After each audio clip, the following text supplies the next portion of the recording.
Muy bien, muy buenas tardes, no, buenas noches ya nuevamente. Vamos a iniciar pues con el problema del agua, una visión global desde la ingeniería del tratamiento, ¿no? Vamos a comenzar. Bueno, ¿qué queremos lograr en esta breve conferencia? Poder dar una visión global, ¿no? A las etapas involucradas en los tratamientos de agua y a los criterios de ingeniería, ¿no? Que hay que seleccionar para poder usar un método óptimo para cada caso de tratamiento, ¿no? Entonces, como sabemos, el tratamiento de agua, sobre todo a nivel industrial, es un terno a la medida, decimos, ¿no? O sea, cada tratamiento involucra ciertas particularidades. Cada tratamiento involucra el poder aplicar las tecnologías que se tienen hoy en día en la ingeniería para poder dar una solución a los problemas. Específicamente hoy en día el agua en muchos lugares, y poco a poco esto se está difundiendo más, es un problema, ¿no? Es un problema porque hay muchas fuentes de agua que están desapareciendo y esto es debido pues al llamado calentamiento global, ¿no? Bueno, vamos a ver un poquito. Justamente mencionábamos el calentamiento global y acá hay una noticia importante del comercio estoy compartiendo ahí en la diapositiva. El Perú ha perdido el 43% de su superficie glaciar en 40 años. En 40 años, el Perú ha perdido el 40%, el 43% de su superficie glaciar. ¿Qué significa esto? Significa que los glaciares que digamos, tenemos en nuestra cordillera de los Andes están desapareciendo por el calentamiento global, se están deshielando, se están derritiendo. Y uno dirá, ¿y eso cómo afecta, no? Claro que afecta mucho, porque esas son las principales fuentes de agua dulce que tenemos en el país, ¿no? Las fuentes de agua dulce, es decir, agua que no es del mar, sino agua que tiene contenido salino, pero menor a la del mar, las aguas de los ríos, de los lagos, de las lagunas, eh, están desapareciendo. ¿Por qué? Porque al ya no haber estas fuentes que eran los glaciares, entonces eso ha marcado que ya desaparezcan ciertas lagunas. Normalmente cuando se deshiela un glaciar aparece y genera una laguna, ¿no? O un lago, y de ese lago o laguna que está en la parte superior de la cordillera de los Andes, nace un río, ¿no? Entonces ahí está lo que llamamos pues la cuenca alta, ¿no? O el inicio de la cuenca del río. Y de ahí pues va bajando, por eso se habla de un curso superior, un curso medio y un curso inferior, ¿no? Entonces, ahí estamos viendo de que si desaparece esa fuente de agua que es el glaciar, entonces desaparece justamente el acceso que las personas y también las diversas actividades económicas que ellas realizan para poder utilizar el agua, ¿no? Un ejemplo sería el río Rímac, ¿no? El río Rímac, por ejemplo, no sé si usted sabe, pero prácticamente es un río seco, casi seco. O sea, el caudal que realmente tiene es muy bajo. Entonces alguien dirá, no, pero yo he pasado y he visto que no es tan bajo el caudal. Sí, pero el caudal propio del río. Lo que pasa es que han habido unas obras, ¿no? Ahí en la zona alta, en la zona de Marco Pomacocha, en la cual se está derivando agua del río Mantaro, ¿no? Cierto caudal del río Mantaro se está derivando hacia el río Rímac, porque el agua que tiene el Rímac ya no abastece la necesidad de la ciudad de Lima. Entonces hoy en día está ocurriendo eso, el agua, que cierta parte del agua del Mantaro, que es de Junín, no es de Lima, está pasando hacia el río Rímac, ¿no? Algo parecido ocurre en Trujillo, Trujillo tampoco tiene agua ya. Entonces está, por ejemplo, utilizando agua del río Santa, ¿no?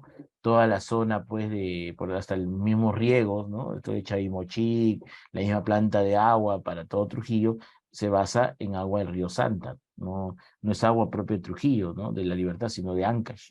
Entonces está habiendo esto hoy en día, ya las propias regiones ya no se están abasteciendo, entonces estamos necesitando de otras regiones donde las fuentes de agua todavía están perennes, ¿no? El río Santa es el río más caudaloso de toda la vertiente del Pacífico, por ejemplo, ¿no? Y el río Mantaro es un río de la vertiente del Amazonas. Todos los ríos de la vertiente del Amazonas, seguramente recuerda usted, son ríos muy caudalosos, ¿no?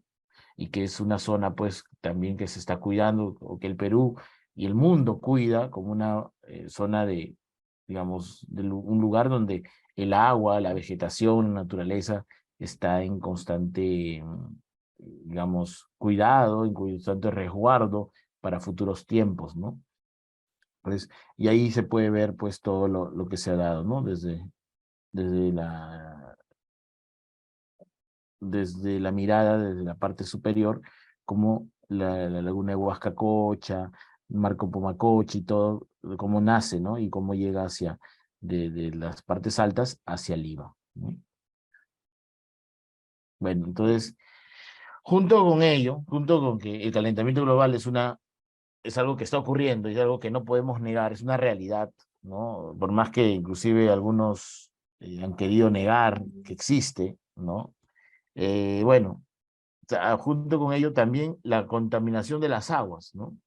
Por ejemplo, en la primera imagen vemos el río Yauli, que es un río que llega al Mantaro justamente, que es uno de los que está ayudando hoy en día al RIMAC para que pueda llegar a un caudal que abastezca Lima.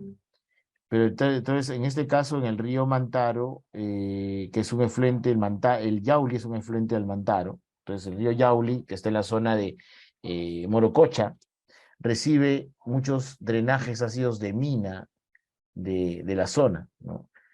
Hasta hace 10 años, 12 años más o menos, ahí estaba lo que se llamaba las aguas del túnel Kismil, ¿no? Seguramente usted ha escuchado hablar de esa, digamos, conocida situación que se daba en Yauli, ¿no? El túnel Kismil es un túnel que cubría una zanja por donde pasa, pues, las aguas de los drenajes ácidos de mina de toda la zona de Morococha.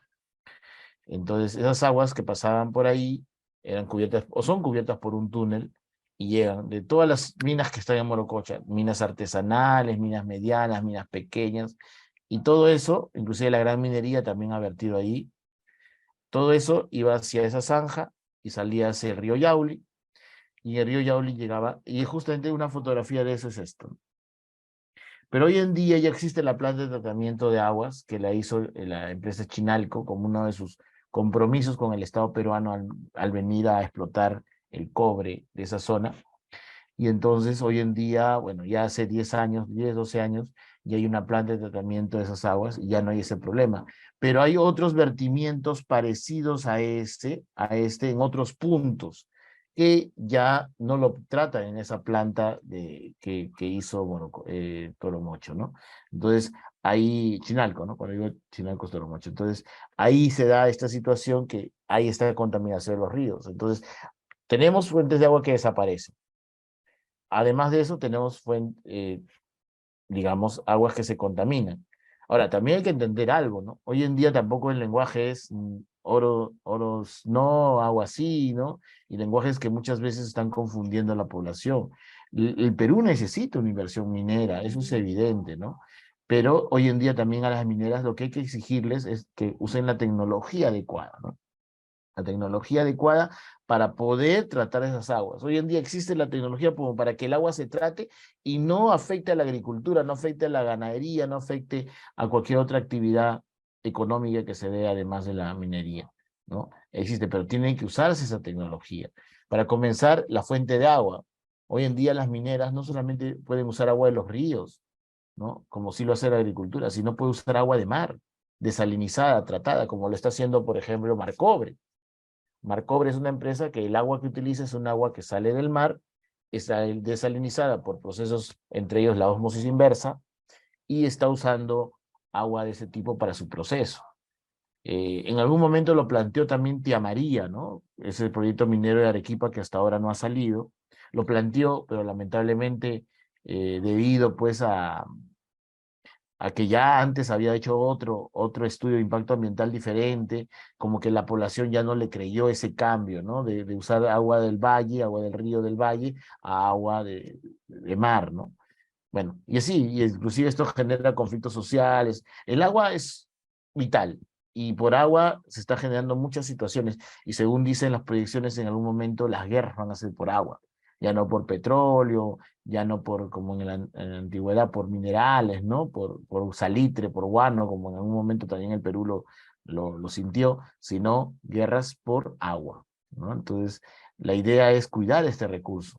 El agua, hace 30 años atrás uno veía un libro de recursos naturales y decían el agua es un recurso natural inagotable. Ese concepto ya cambió. el calentamiento global y además la contaminación fuerte que se está dando del agua ha cambiado ese concepto. Hoy en día el agua no es un recurso inagotable. Sí se agota, se puede agotar y ya lo estamos viendo. Lo que es un recurso renovable, que si lo usamos bien, esa renovabilidad va a continuar en esa zona, vamos a poder tener agua con la cual poder abastecernos. Por ejemplo, en Lima, según Sedapal, más o menos se sabe pues de que nuestra generación va a tener cubierto el agua, ¿no? Por esta generación y quizás la próxima, pero de acá a 2 generaciones es muy posible que ya no pueda tener agua como ahorita la tenemos. Nosotros tenemos agua prácticamente todo el día, a cualquier hora. Posiblemente de acá a 2 generaciones el agua lo puedan tener restringido por momentos del día nada más y ya no como ahorita, ¿no? Entonces tenemos que pensar en las futuras generaciones, ¿no? En los hijos, en los nietos, ¿no? Eso se llama desarrollo sostenible. Nosotros queremos el desarrollo sostenible, entonces tenemos que pensar que el agua pues es un recurso dentro del cual el desarrollo sostenible tiene a bien ver formas de que esa agua pues permanezca para las futuras generaciones, ¿no? Bueno, para dar un marco a esto, como sabemos, las aguas residuales son las aguas que ya se han usado, las aguas que ya están cargadas de contaminación, ¿no? Por ejemplo, llego a mi casa, me lavo las manos, esa agua potable yo ya la contaminé con el jabón, con restos de grasa, de aceite propio que hay en nuestra mano, ¿no? Con suciedad, y todo eso entonces va a ir hacia dónde, va a ir hacia el desagüe, ¿no? Y ese es un agua que ya nos sirvió, ¿no? Eso que ya no sirvió se llama pues agua, agua residual, ¿no? El agua potable llega a la casa, se utiliza y se convierte en agua residual.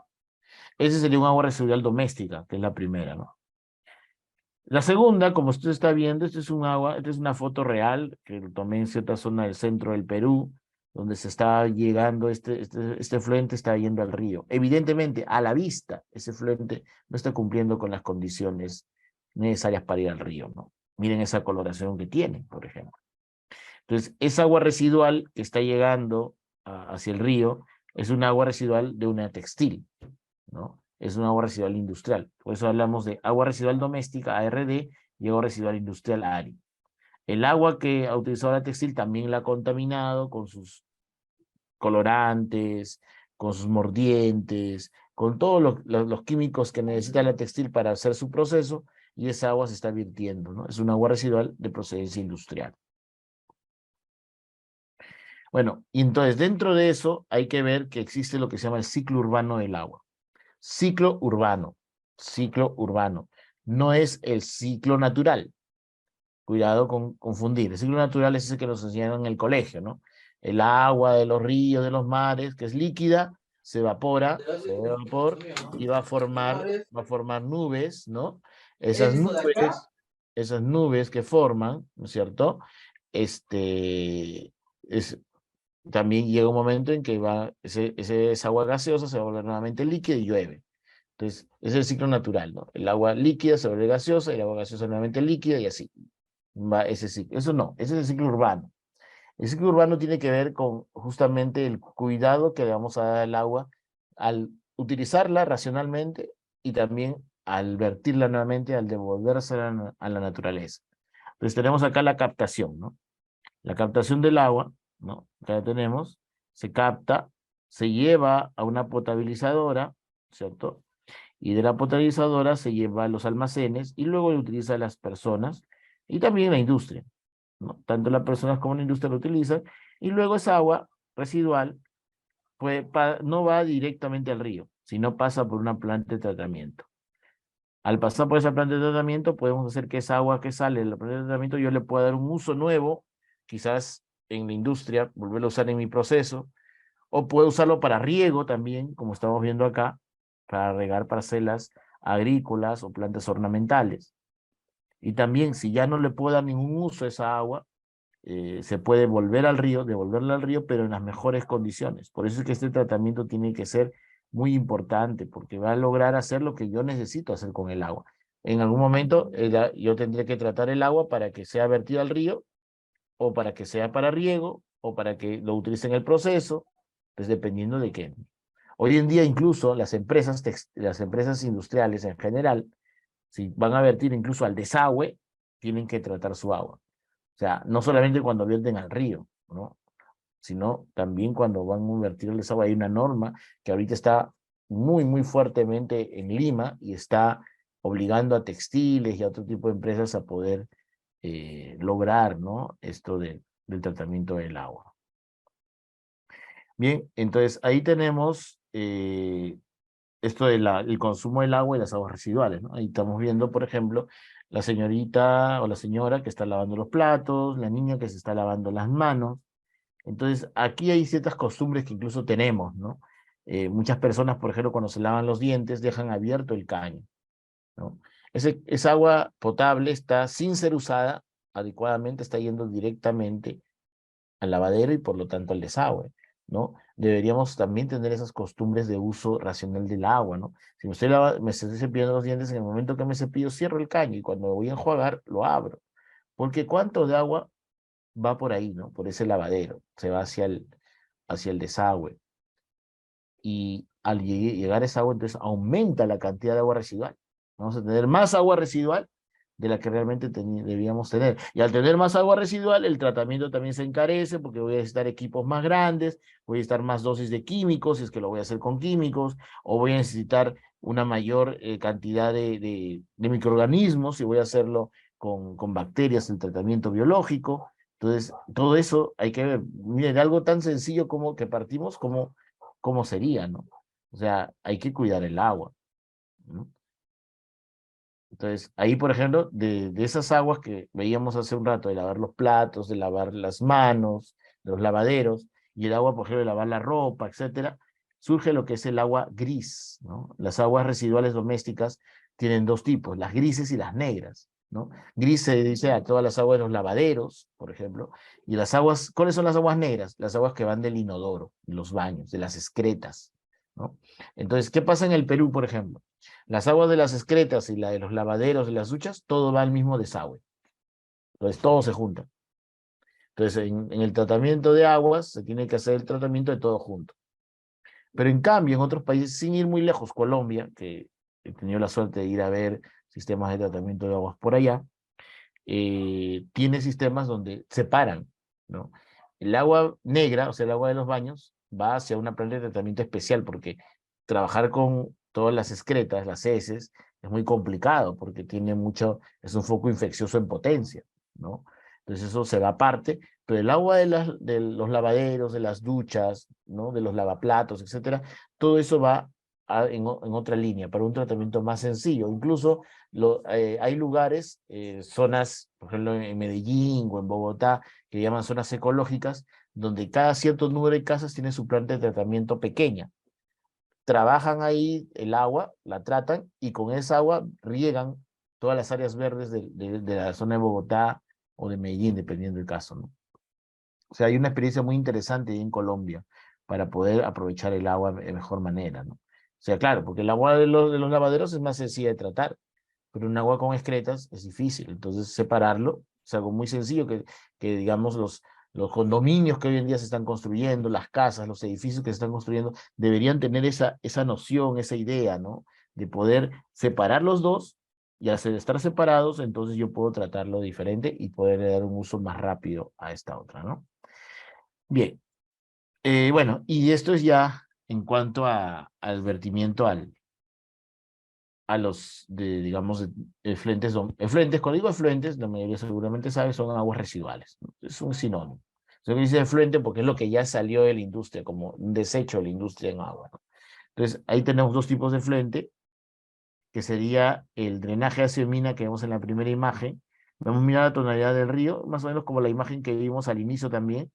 Es una imagen de un drenaje ácido de mina que va hacia el río Yauli justamente, una imagen más cercana. Y este es el agua de bombeo de pesca. El agua de bombeo de pesca, ¿qué es? Es cuando el pescado, ¿no? Que llega a las embarcaciones, por la anchoveta principalmente, que es con lo que se hace la harina y el aceite de pescado, para ir a la planta, no te la llevas en carretilla, ¿no? Sino que lo que se hace es, igual como lo que ocurre con el petróleo o los químicos cuando vienen con buque, ¿no? se conectan los dos tramos de tubería, una del buque, ¿no es cierto? Que bueno, el buque pasa a una embarcación más pequeña que se llama la chata. Entonces, una tubería que sale de la chata con la tubería que viene de la planta. Ellos están conectados, hay un sistema de bombeo y bombean el agua de mar, 50% agua de mar, 50% pescado, para que el pescado entre a la planta. Entonces, al hacer ese bombeo, muchos de los pescados se despedazan. Y entonces sale sangre, sale vísceras, pellejos, escamas, y el agua se forma pues esa mezcla. A esa mezcla llaman agua de bombeo de pesca. Es una mezcla, es una agua residual muy, muy caracterizada también, además de todos estos componentes, por su mal olor, ¿no? Entonces, esta agua residual no debería ir como en... Estas dos fotos son de los años 80, como en los años 80, que iba directo al mar, ¿no? O sea, se dejaba el pescado, lo dejaba en la planta y el agua se regresaba al mar, con todo eso, ¿no? Por eso es que uno iba a Chimbote y el olor era bien desagradable. Ahora uno va a Chimbote, el olor es menor, ¿no? Ya hay un manejo en las pesqueras en cuanto a olores, con la tecnología avanzada, y sobre todo hay un Ministerio de Ambiente que también les obliga pues a cumplir con ciertas situaciones. El mismo Ministerio de la Producción también les obliga a cumplir con ciertos parámetros ambientales, entonces ya las pesqueras también pues han podido mejorar en ese sentido, ¿no? Bueno, entonces ahí, por ejemplo, estamos viendo aguas residuales de procedencia industrial. ¿Pueden ir directo al mar, al río o al mar? No. La norma nos indica que no pueden ir porque hay ciertos parámetros que tienen que cumplir, límites máximos permisibles, estándares de calidad ambiental, ¿no? Que eso ya es todo un tema, y eso es lo que se va a vertir al río, se va a vertir al mar, cumpliendo con esas exigencias de ley que hacen pues de que los ríos y los mares se conserven bien en el tiempo. Bueno, entonces, ante este problema, ¿no? Se genera un efluente industrial y sabemos que ese efluente industrial, esas aguas contaminadas, si yo no hago nada, teniendo problemas de abastecimiento, porque ya no hay agua, muchas fuentes de agua están desapareciendo y en el mundo esto va a ser, con el correr de los años, más complicado. Entonces tengo que ver cómo tratar esa agua, ¿no? Entonces plantear cuál es el problema de esta agua. Por ejemplo, si estoy viendo esta agua que hay en la imagen, que tiene una cierta coloración, una cierta turbidez, entonces yo tendré que analizar, hacer análisis de esa agua, físicos, químicos e incluso biológicos, para saber qué calidad de agua tenemos y qué calidad queremos, ¿no? Entonces, ante eso vamos a plantear soluciones en base pues a la ingeniería, ¿no? A la física, a la química, a la biología, pero en base a lo que es ingeniería. Porque la ciencia pura ayuda, pero la ingeniería es la que lo hace aterrizar en poder tener soluciones ante los problemas que nos da, en este caso, las aguas, ¿no? Optimizar la solución, ¿no? Y diseñar, así como el diseño de ingeniería ya de la planta, ¿no? Entonces acá tenemos el monitoreo, por ejemplo, monitoreo y análisis, ¿no? Vemos que se está haciendo análisis de las aguas in situ. O sea, cuando uno va a monitorear un agua de un río, de un lago, de una planta, hay cosas que puedes medir ahí, ¿no? pH, por ejemplo, ¿no? Oxígeno disuelto, dependiendo también que tengas los equipos necesarios. Hay cosas que se pueden medir ahí. Pero hay cosas que sí hay que llevarlos al laboratorio, ¿no? Entonces hay que conservar las muestras, llevarlos en un cooler, refrigerados, llevarlos al laboratorio y hacer los análisis también. Entonces hay que monitorear, por un lado, hacer pruebas y análisis de laboratorio físicas, químicas y biológicas, y comparar eso con la normativa peruana, ¿no?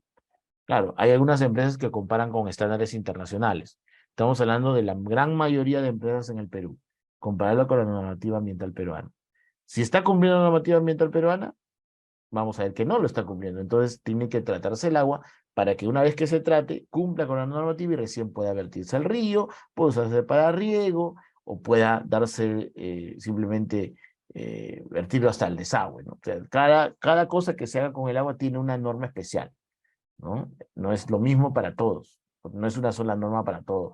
Hay normas y normas de acuerdo a la característica de la situación que se está viviendo y dónde y cuál va a ser el destino del agua, ¿no? Bueno, una vez que ya se tienen los análisis, sacan unos cuadros, ¿no? Que es el cuadro de caracterización con todas las características que tiene el agua, para poder ver, qué se está cumpliendo, qué no se está cumpliendo, y ubicar cuáles son esos contaminantes determinantes, cuáles son esos contaminantes cuellos de botella, que son los que me tienen que preocupar para que el agua pueda cumplir. Porque si hay contaminantes que sí están cumpliendo con la norma, esos no me van a preocupar. Los que me van a preocupar es los que no se cumplen con la norma, ¿no? Y eso se puede optimizar, pues, haciendo algunas mejoras a nivel de la escala de laboratorio, o como vemos, algunas pilotajes, ¿no? Estas son plantas en pequeño, ¿no? Pero ojo, ¿cuál es la diferencia con el laboratorio? Que yo me llevo el agua al laboratorio y lo trabajo ahí y en unos vasos que se llaman vasos de precipitado de 1 litro, donde hago todas mis pruebas, que es una situación muy ideal, ¿no? El laboratorio.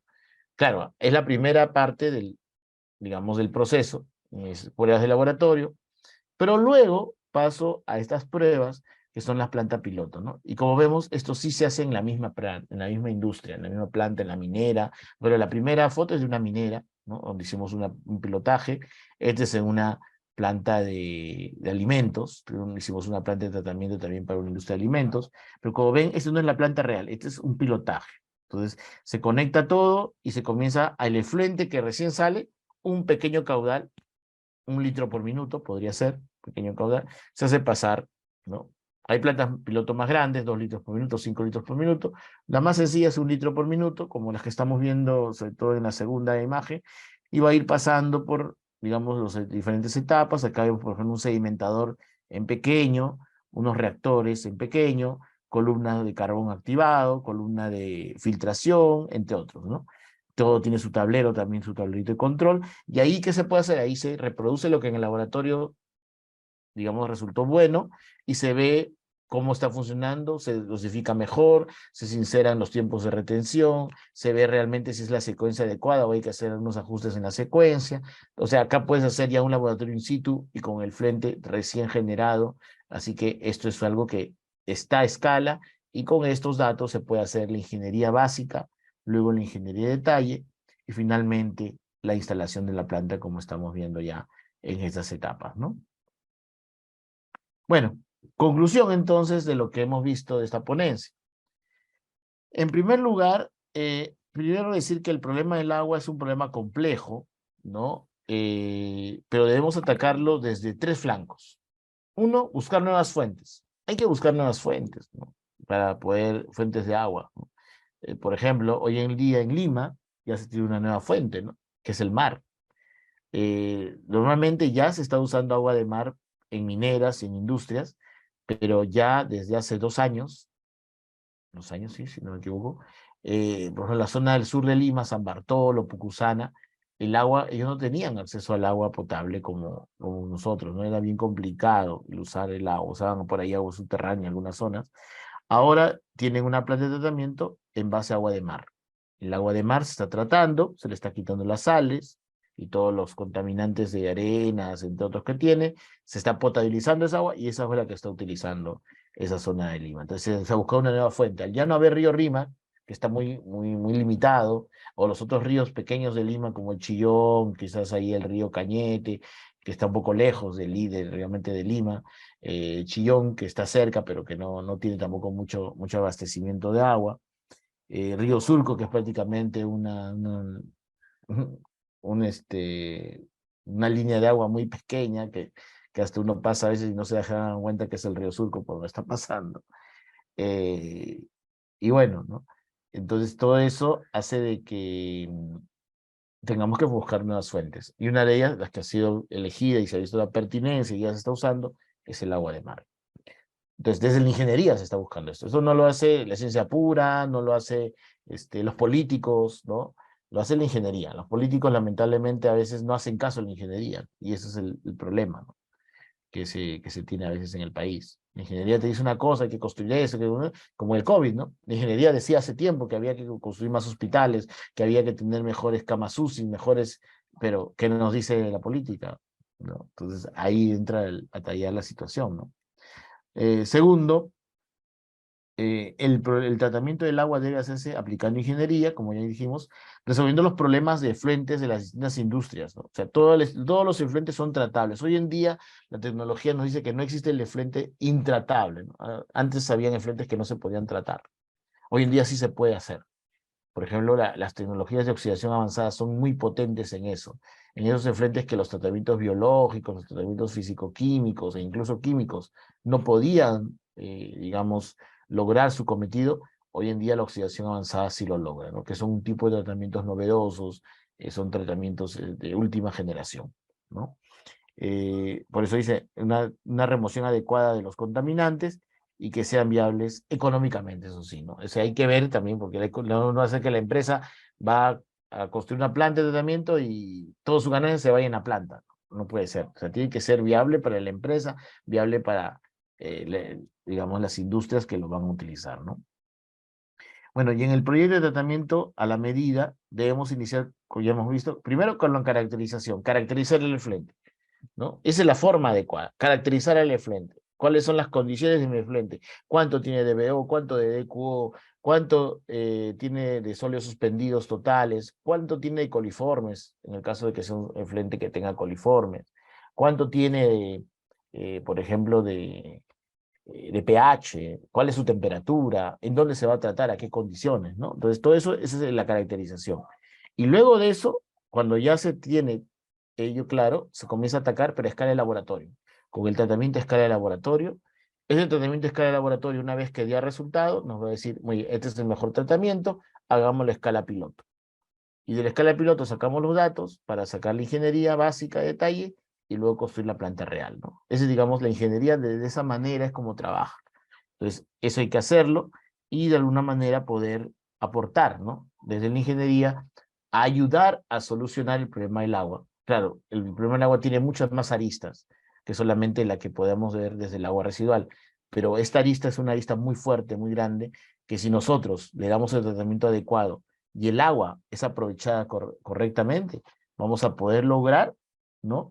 Un sistema de agua pues mucho más sostenible en el tiempo y por lo tanto asegurar el recurso para las futuras generaciones, ¿no?